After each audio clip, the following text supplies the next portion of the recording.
আজ আমরা একটা ময়না পাখির ছড়া শিখব।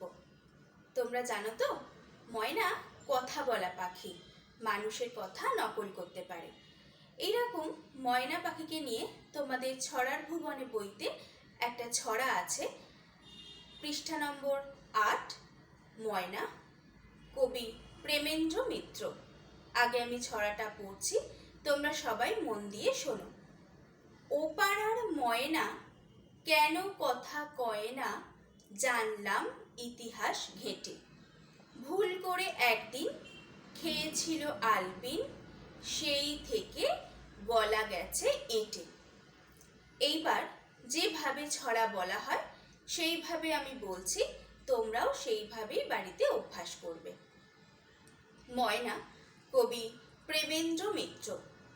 ও পাড়ার ময়না কেন কথা কয় না, জানলাম ইতিহাস ঘেঁটে। ভুল করে একদিন খেয়েছিল আলপিন, সেই থেকে গলা গেছে এঁটে।